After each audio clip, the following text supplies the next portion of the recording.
Hi hello ನಮಸ್ಕಾರ. ಒಂದು ವರ್ಷದಲ್ಲಿ 1 ಕೋಟಿ ಮಾಡೋ ಚಾಲೆಂಜ್ನಲ್ಲಿ ದಿನ 10. 9ನೇ ದಿನದ ವಿಡಿಯೋ ನೋಡಿರೋರಿಗಂತೂ 100% ಗೊತ್ತಿರುತ್ತೆ 9ನೇ ದಿನ ನಾನು ಏನೇನು ಮಾಡಿದೆ ಅಂತ.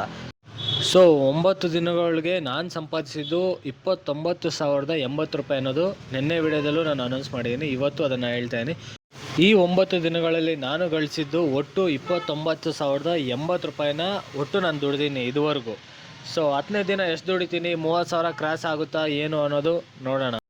ಇನ್ನು ಇವತ್ತಿನ ವಿಚಾರಕ್ಕೆ ಬರೋದಾದರೆ, ಬೆಳಗ್ಗೆ ಅಂಗಡಿಗೆ ಬಂದಿದ್ದ ತಕ್ಷಣ ಮೊದಲು ಮಾಡೋ ಕೆಲಸ ಏನು ಹೇಳಿ? ನಾರ್ಮಲಾಗಿ ಅಂಗಡಿನ ಕ್ಲೀನ್ ಮಾಡ್ಕೊಳ್ಳೋದು, ನೀಟಾಗಿ ಒರೆಸ್ಕೊಳ್ಳೋದು, ಇದು ನಾರ್ಮಲಾಗಿ ಮಾಡೋವಂತಹ ಒಂದು ಕೆಲಸ. ಇವತ್ತು ಸ್ವಲ್ಪ ಜಾಸ್ತಿನೇ ಕೆಲಸ ಜಾಸ್ತಿ ಇತ್ತು. ಯಾಕೆಂದರೆ ನಿಮಗೆ ಗೊತ್ತಿರೋ ಥರನೇ ನಿನ್ನೆ ಎಲ್ಲ ಹ್ಯಾಂಗರ್ನ ಫಿಟ್ ಮಾಡಿಸಿದೆ. ಇವಾಗ ಏನಪ್ಪ ಅಂದರೆ, ಈಗ ಬ್ರ್ಯಾಂಡ್ ವೈಸು ಅದನ್ನು ಸಪ್ರೇಟ್ ಮಾಡಿ, ಮಾಡಲ್ ವೈಸ್ ಅದನ್ನು ಸಪ್ರೇಟ್ ಮಾಡಿ, ಅದಕ್ಕೆ ಒಂದು ರಬ್ಬರ್ ಬ್ಯಾಂಡ್ಗಳನ್ನ ಹಾಕಿ ಅದನ್ನು ಎತ್ತು ಜೋಡಿಸೋದು ಒಂದು ಲೆಕ್ಕಕ್ಕೆ ಒಂದು ಸ್ವಲ್ಪ ದೊಡ್ಡ ಕೆಲಸನೇ ಅಂತ ಹೇಳಿ. ಸೊ ನಾನು ಬೆಳಿಗ್ಗೆ ಬಂದಿದ್ದ ತಕ್ಷಣ ಎಲ್ಲ ಕ್ಲೀನ್ ಆದಮೇಲೆ ನಾನು ಮಾಡಿದ್ದು ಮೊದಲೇ ಕೆಲಸ ಇದೇನೆ. ಎಲ್ಲ ಬ್ಯಾಕೇಜ್ಗಳು ಎತ್ಕೊಂಡು ಯಾವ್ಯಾವ ಮಾಡಲು ಅಂತೆಲ್ಲ ಸಪ್ರೇಟ್ ಮಾಡ್ಕೊತಿದ್ದೆ. OnePlus, iPhone, Samsung, Vivo, Realme, Poco, Oppo ಈ ಥರದ್ದು ಎಲ್ಲ ಮಾಡಲ್ಗಳು ಎತ್ತಿ ಸಪ್ರೇಟಾಗಿ ಇಟ್ಕೊತಾ ಇದ್ದೆ. ಇದೆಲ್ಲ ಇಟ್ಟಾದ್ಮೇಲೂ ಇನ್ನೂ ಕೆಲಸ ಇರುತ್ತೆ. ಬ್ರ್ಯಾಂಡ್ ವೈಸ್ ಸಪ್ರೇಟ್ ಆದಮೇಲೆ ಮಾಡಲ್ ವೈಸ್ ಸಪ್ರೇಟ್ ಮಾಡಬೇಕು.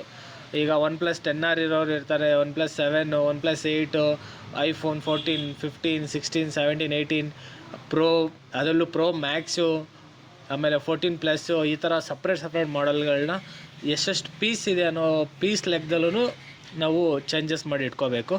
ಎಲ್ಲ ಜೋಡಿಸಿ ಇಟ್ಕೊಂಡಾದ್ಮೇಲೆ ಅದನ್ನು ಎತ್ತಿ ಕ್ಲೀನಾಗಿ ಒರೆಸಿ ಅದನ್ನು ಹ್ಯಾಂಗರ್ಗೆ ನೇತಾಕಬೇಕು. ಇದು ನನ್ನ ಇವತ್ತಿನ ಕೆಲಸ ಆಗಿತ್ತು. ಇದನ್ನು ಹೆಚ್ಚು ಕಮ್ಮಿ ಅಂದರೂ ನಾನು ಒಂದು ಅರ್ಧ ದಿನ ಇದಕ್ಕೆ ಅಂತಲೇ ತೊಗೊಂಡಿದ್ದೀನಿ.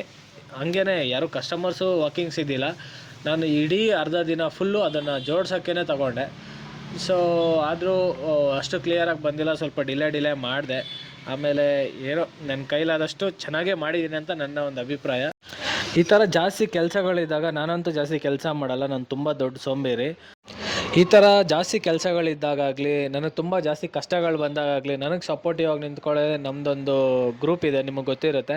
ಆ ಗ್ರೂಪ್ ಮೆಂಬರ್ಸು ನನಗೆ ಯಾವುದೇ ಕಷ್ಟ ಇರಲಿ, ಯಾವುದೇ ಜಾಸ್ತಿ ಕೆಲಸಗಳಿದ್ದಾಗಲಿ ಸಪೋರ್ಟಿವ್ ಆಗಿ ನಿಂತ್ಕೊಳ್ಳೋದೇ ಅವರು.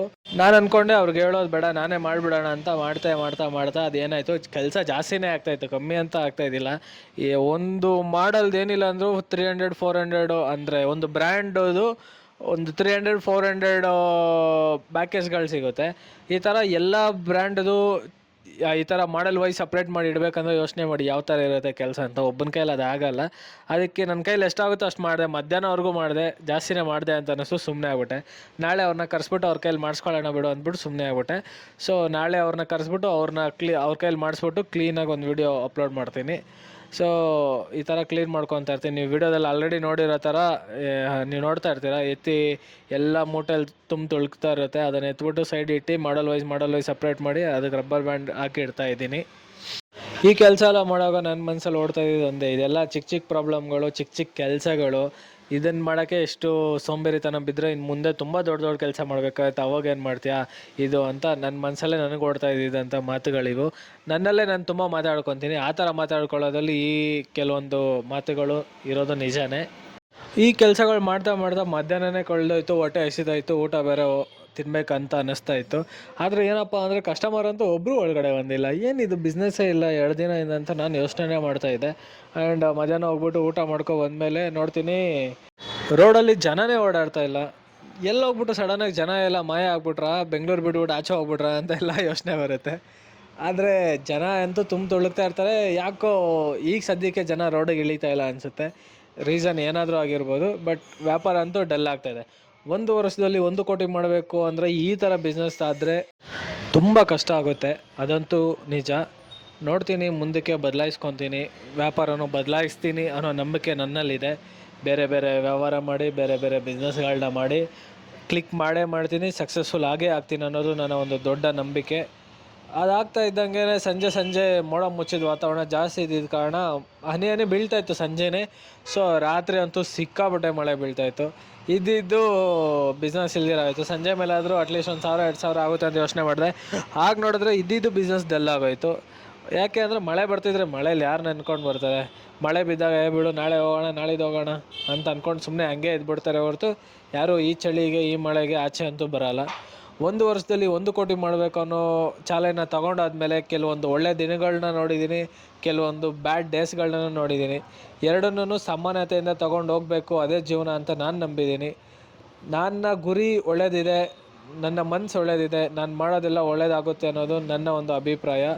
ನೋಡೋಣ ಮುಂದೆ ಬರೋ ದಿನಗಳು ಹೆಂಗಿರುತ್ತೆ ಅನ್ನೋದು ಗೊತ್ತಾಗುತ್ತೆ.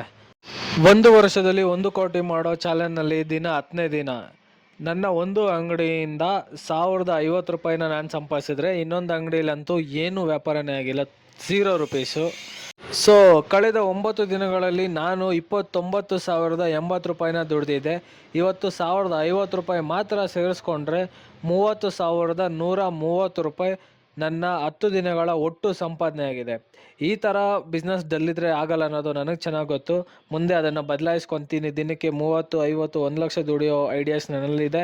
ಮಾಡೇ ಮಾಡ್ತೀನಿ ಅನ್ನೋ ನಂಬಿಕೆ ಮೇಲೆ 1 ವರ್ಷದಲ್ಲಿ 1 ಕೋಟಿ ಮಾಡೋ ಚಾಲೆಂಜ್ನಲ್ಲಿ 10ನೇ ದಿನ ಈ ಥರ ಮುಗಿಸೀನಿ. ಟಾಟಾ, ಟೇಕ್ ಕೇರ್, ಬಾಯ್ ಬಾಯ್.